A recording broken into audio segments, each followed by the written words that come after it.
حول ولا قوة إلا بالله العلي العظيم.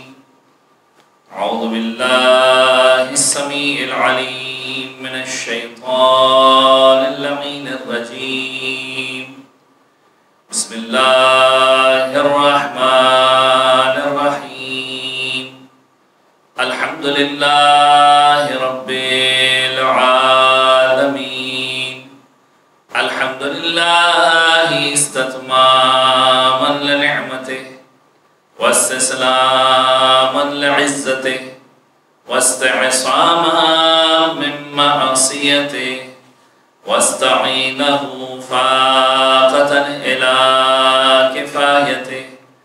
إنه لا يضل من هداه ولا يئل من عاداه ولا يفتقر من كفاه. ثم الصلاة والسلام التحية والإكرام على أشرف الأنبياء والمرسلين خاتم النبيين سيدنا ونبينا ومولانا بالقاسم محمد. اللهم صل على محمد وآل محمد وعلى أهل بيته الطيبين الطاهرين المعصومين المظلومين ولعنة الدائمة على أعدائهم ومنكر فضائلهم وغاصب حقوقهم من يوم ظلمهم إلى يوم الدين. أما بعد فقد قال الله الحكيم في كتابه الكريم. بسم الله الرحمن الرحيم.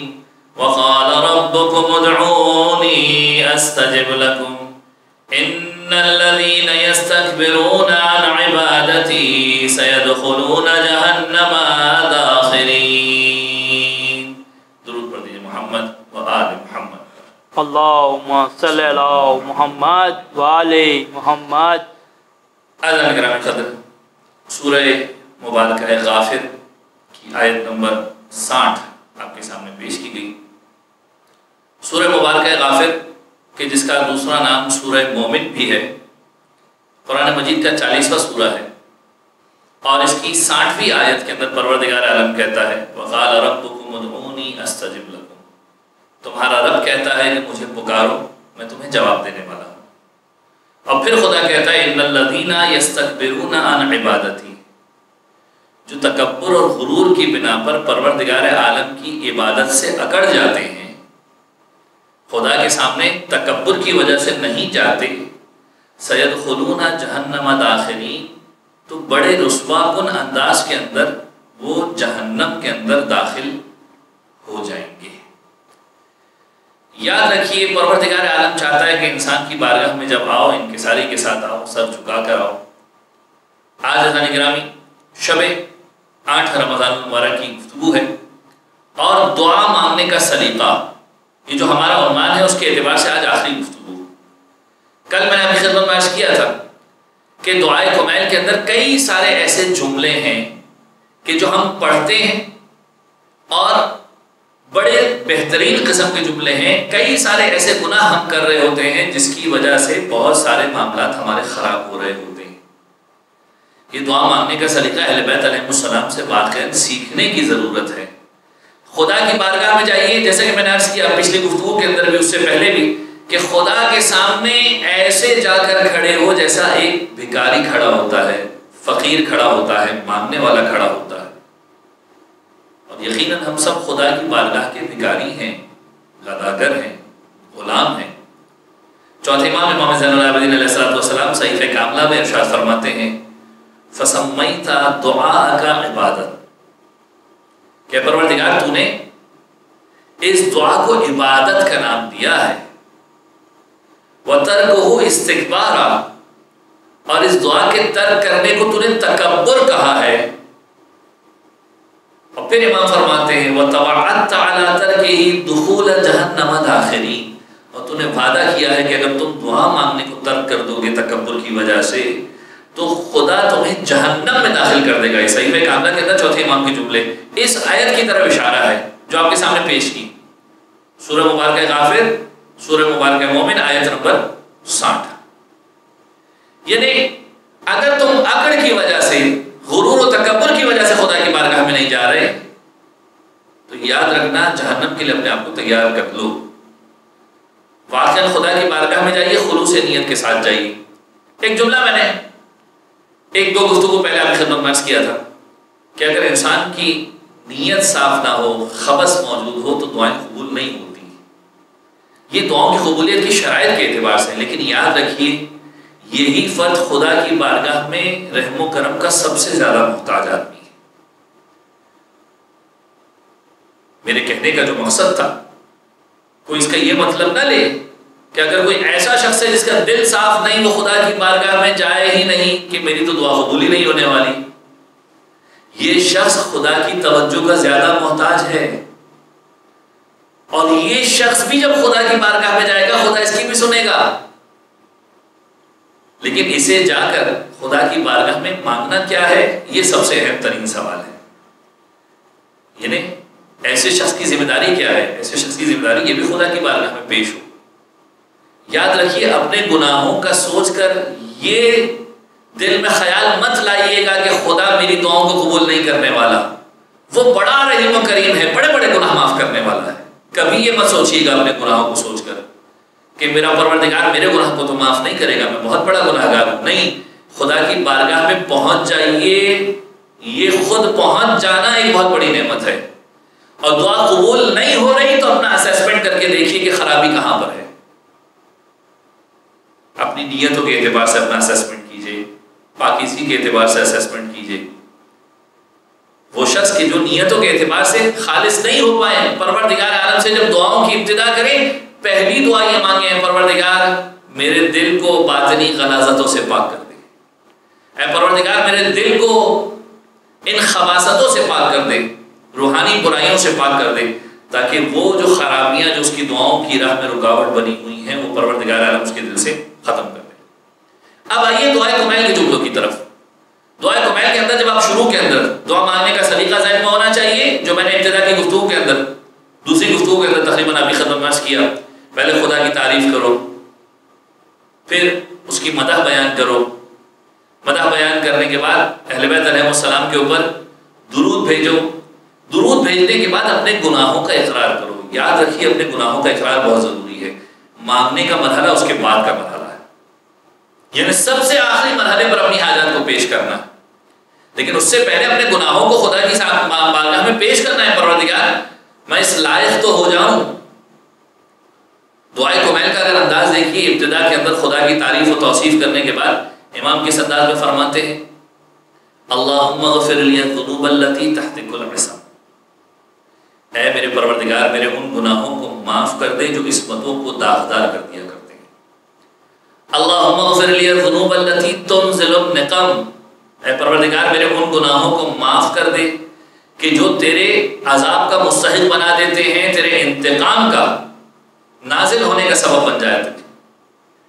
اللہم اغفر لی الذنوب التی تغیر النعم، اے پروردگار میرے ان گناہوں کو معاف کر دے جو نعمتوں کو دور کر دیا کرتے ہیں، چھین لیا کرتے ہیں۔ اللہم اغفر لی الذنوب التی تحبس الدعاء، اے میرے پروردگار میرے ان گناہوں کو معاف کر دے جو دعاؤں کی قبولیت کے اندر رکاوٹ بن جایا کرتے ہیں۔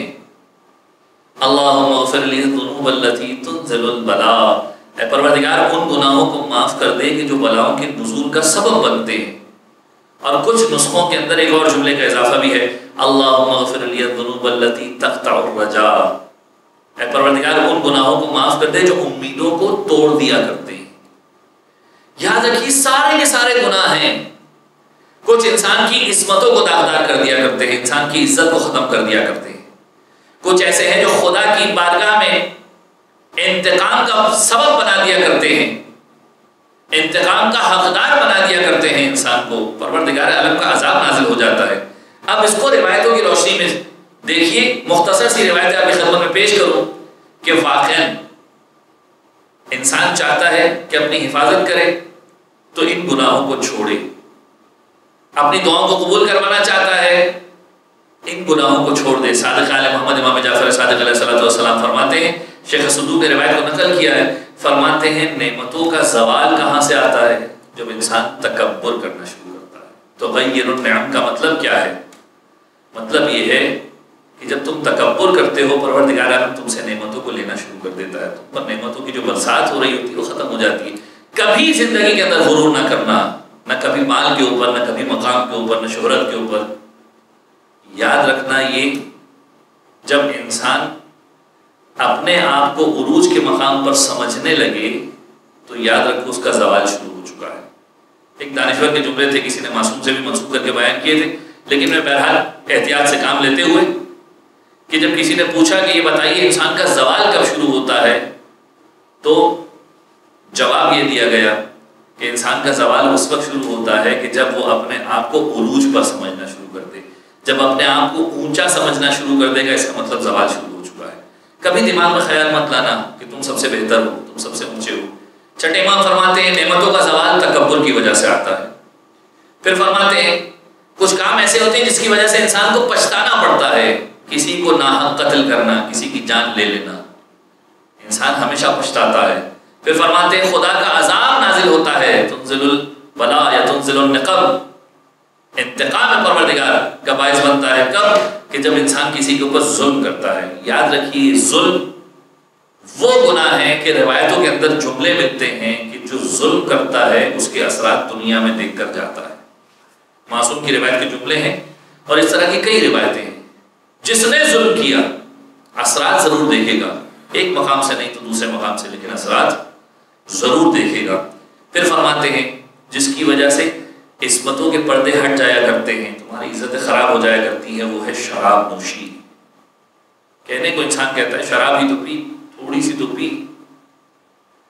عصمت، پاکیزگی، طہارت، تمہارے گناہوں پر جو خدا نے اب تک پردہ ڈالا ہوا ہے یہ پردہ ہٹ جائے گا۔ چھٹے امام فرماتے پردہ فاش ہو جائے گا اگر شراب نوشی کی، تو رزق بند ہو جائے گا اگر زنا کے اندر مبتلا ہو گئے۔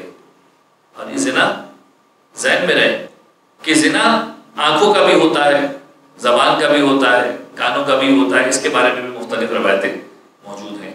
پھر معصوم فرماتے ہیں زندگی کب ہو جایا کرتی ہے، کس چیز سے؟ جب تم اپنے رشتہ داروں کے ساتھ بدسلوکی کرنا شروع کر دیتے ہو۔ وہیں پر روایتیں موجود ہیں صلہ رحمی کرو گے زندگی بڑھنا شروع ہو جائے گی۔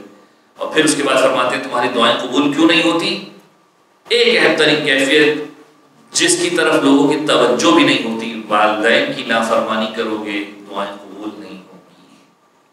والدین کی فرما برداری میں زندگی گزارو۔ یہ چھٹے امام کی روایت۔ اب چوتھے امام کی روایت کو اگر غور کیا جائے، یہ چھٹے امام کی روایت آپ کی خدمت میں پیش کی، چوتھے امام کی روایت جسے شیخ صدوق نے نقل کیا اور ایک ایک گناہ کے بارے میں علیحدہ علیحدہ بتایا۔ فرماتے ہیں کہ جس کی وجہ سے خداوند عالم کا عذاب نازل ہوتا ہے، وہ کون سا گناہ ہے؟ اللہم اغفر لی الذنوب التی تنزل النقم، پروردگار عالم کا انتقام تم سے لیا جاتا ہے۔ کون سے گناہ ہیں؟ پہلی چیز جب انسان ہٹ دھرمی کی بنا پر صاحبان علم کی مخالفت کرنا شروع کر دے، یعنی جب انسان کی کیفیت یہ ہو جائے کہ اپنی ایگو کی بنا پر، اپنی انا کی بنیاد کے اوپر صاحبان علم کی مخالفت کرے۔ آج کے دور میں آپ کو یہ بہت ساری کیفیت نظر آئے گی کہ جہاں پر انسان فقط اور فقط اپنے آپ کو تسلی دینے کے لیے باقی سب کی مخالفت کر رہا ہوتا ہے۔ ہٹ دھرمی کی بنیاد پر صاحبان علم کی مخالفت کرے یا لوگوں کے حقوق کے اوپر دست درازی کرتا ہوا نظر آئے، کسی کی عزت کے اوپر ہاتھ ڈالے، کسی کے حق کے اوپر ہاتھ ڈالے، پروردگار عالم کا عذاب نازل ہوگا۔ یا پھر تیسری کیفیت کہ اگر کوئی مومن کا مذاق اڑائے یا مومن کو حقارت کی نظر سے دیکھے، مومن کی توہین کرے، تو وہ شخص بھی پروردگار عالم کے عذاب انتقام سے محفوظ نہیں رہے گا۔ چوتھے امام کی روایت کے جملے۔ پھر فرماتے ہیں اللہم اغفر لی الذنوب التی تحبس الدعاء، جو دعاؤں کی قبولیت کے اندر رکاوٹ بن جایا کرتے ہیں وہ کون سے ہیں؟ جب انسان کو یہی یقین نہ ہو کہ میرا رب میری دعاؤں کو قبول کرنے والا ہے۔ جب انسان اپنی نیکیوں کی عادت کو چھوڑ دے تو پروردگار عالم کی بارگاہ میں جب دعاؤں کے لیے ہاتھ اٹھاتا ہے تو پروردگار عالم کہتا ہے تو نے میری بارگاہ میں نیکیوں کو چھوڑ دیا ہے۔ اور ایک اور اہم ترین نقطہ، جب انسان نمازوں کو وقت پر ادا کرنا چھوڑ دے، یعنی جب انسان خدا کو ویلیو ہی نہ دے۔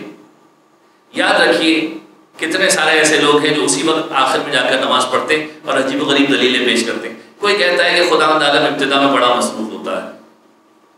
نعوذ باللہ. خدا کی ذات کے بارے میں بھی اس قسم کی باتیں انسان کبھی کبھی کر لیا کرتا ہے. نماز کو وقت پر ادا کیجئے، اس کے اثرات دیکھیے. اور یہ ماہ مبارک رمضان اور اس کے اندر لاک ڈاؤن، یہ ساری نعمتیں ہیں.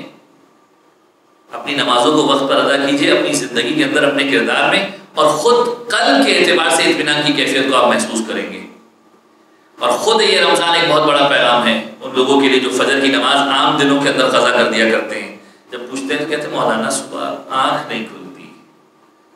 میرا ایک مختصر سا سوال رمضان کے اندر، اور ہر مرتبہ یہ سوال کرتا ہوں کہ رمضان مبارک میں سحری کے لیے آنکھ کھل جاتی ہے؟ نیتوں کے فرق کی بات ہے. ایک مرتبہ تمہیں پتا ہے کہ پانی پینے کے لیے اٹھنا ہے، نہیں پیو گے روزہ پورا گزرے گا. تمہیں پتا ہے سحری کرنے کے لیے اٹھنا ہے، نہیں کھایا تو پورا دن بھاری ہو جائے گا. تو کبھی یہ بھی سوچ لو کہ اگر نماز نہیں پڑھی تو پروردگار عالم کی لعنت کے حقدار بنو گے، خدا کے عذاب کے حقدار بنو گے. یہ سوچ کر نماز فجر کے لیے اٹھ جاؤ. عزیزان گرامی، انسان جو کرنا چاہے وہ کر سکتا ہے، انسان کو کوشش ضرور کرنی چاہیے. پھر امام فرماتے ہیں اللہم اغفر لی الذنوب التي تنزل البلاء. چوتھے امام کے جملے. بلائیں کب نازل ہوتی ہیں؟ جب تم کسی مصیبت زدہ کو دیکھتے ہو، اس کی پکار کو سنتے ہو، لیکن اس کی مدد کے لیے آگے نہیں بڑھتے. جب تم کسی مظلوم کو دیکھتے ہو کہ اس پر ظلم ہو رہا ہے، اس کی مدد کے لیے آگے نہیں بڑھتے. انسان کبھی کبھار کہتا ہے کہ اس کی مدد کے لیے آگے بڑھوں گا، 4 لوگوں سے تعلقات خراب ہو جائیں گے. یہ سوچ کر خدا سے تعلق خراب کر لیتا ہے.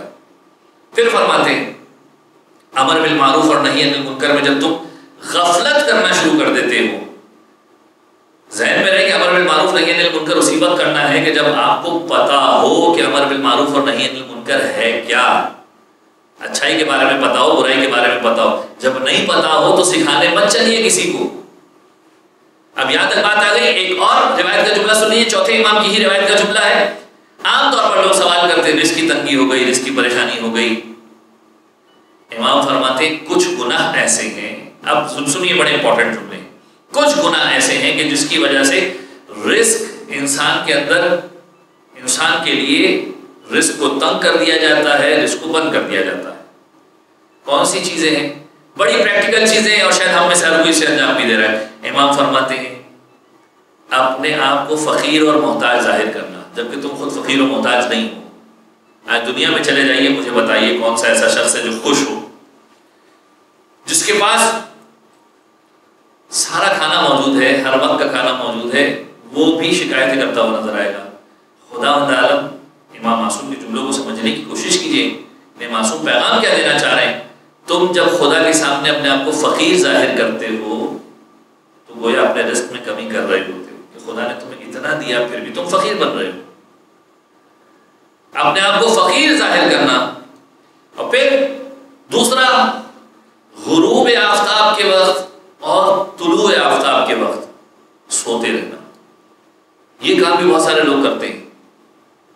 یاد رکھیے طلوع آفتاب کے اعتبار سے روایتیں معصومین کی موجود ہیں. چوتھے امام کے اعتبار سے جناب ابو حمزہ سمالی کو چوتھے امام نے جب پوچھا تھا کہ چڑیاں صبح کے وقت کیا کہہ رہی ہیں، تو ابو حمزہ سمالی نے کہا مولا آپ بتائیے کیا کہہ رہی ہیں. امام نے کہا کہ خدا سے رزق کا سوال کر رہی ہیں جو ہمارے ہاتھوں سے تقسیم ہوتا ہے. طلوع آفتاب کا وقت تھا، یعنی وہ وقت کہ جب رزق تقسیم ہو رہا ہوتا ہے، انسان چادر اوڑھ کے لیٹا ہوتا ہے، کہاں سے رزق ملے گا؟ اس وقت اٹھیے، خدا کی بارگاہ میں جا کر سوال کیجیے. مغرب کا وقت، بھری مغرب کے اوپر تھکا آ رہا انسان آتا ہے، آ کر مغرب کے وقت سو جاتا ہے. غروب آفتاب خداوند عالم سے توسل کا وقت ہے. اس وقت پروردگار عالم کی بارگاہ میں جا کر بیٹھیے، دعائیں کیجیے. اور خدا کی نعمت کو جب تم حقیر سمجھنا شروع کر دو تو پروردگار عالم نعمتوں کو تم سے چھین لیا کرتا ہے، رزق میں کمی کر دیا کرتا ہے. بس آنے گرامی ذہن میں یہ بات رکھیے کہ جب خدا کی بارگاہ میں جائیں بہترین انداز میں جائیے. اور ایک آخری روایت کے ذریعے سے اپنی گفتگو کو تمام کروں. مولا کائنات امیر المومنین علی بن ابی طالب علیہ السلام یہاں تک ارشاد فرماتے ہیں جب تم خدا سے دعا مانگو تو یہ ذہن میں رکھا کرو کہ پروردگار عالم تم سے زیادہ بہتر پلانر ہے. دیکھیں ہم اپنی پلاننگ کر کے خدا کی بارگاہ میں جاتے ہیں اور سامنے سے خداوند عالم اگر کسی چیز کو نہیں دے رہا تو اس کا مطلب وہ منع نہیں کر رہا. شاید یہ کہنا چاہتا ہے کہ میرے پاس اس سے بہتر سولوشن تمہارے لیے موجود ہے. ہم اپنی بیوقوفی کی بنیاد پر اپنی مرضی کا سولوشن چاہتے ہیں, خدا کے پاس اگلا سولوشن ہے. امام فرماتے ہیں, اب امام کے جملے پر غور کیجئے, مولا کائنات فرماتے ہیں کہ خدا سے ہمیشہ ایکسپیکٹڈ سے زیادہ ان ایکسپیکٹڈ نعمتوں کی امیدیں رکھو. مطلب کیا ہے؟ جس کی تم توقع رکھتے ہو اس سے زیادہ اس کی امید رکھو جو تم توقع نہیں رکھتے. ہو سکتا ہے خدا کچھ بہتر دے دے. تم نے مثال کے طور پر اسکوٹر مانگی, پروردگار عالم نے تمہیں گاڑی دے دی, بہتر مل گیا. تم نے چھوٹا سا مکان مانگا, خدا نے بنگلہ دے دیا. تم نے چھوٹی سی زمین مانگی, پروردگار عالم نے تمہیں بڑی سی زمین دے دی. خدا پر بھروسہ رکھو. اب پھر امام مثالیں دیتے ہیں, کہتے ہیں 3 مثالیں دیکھیں. مولا فرماتے ہیں جناب موسیٰ پروردگار عالم کی بارگاہ میں, قرآن مجید نے نقل کیا, جا کر قرآن مجید کی آیتوں کو پڑھیے. جب فیملی کے ساتھ جا رہے تھے, کہنے لگے کہ میں آگ لے کر آتا ہوں تاکہ گرمی کا کچھ سامان تمہارے لیے فراہم کر سکوں.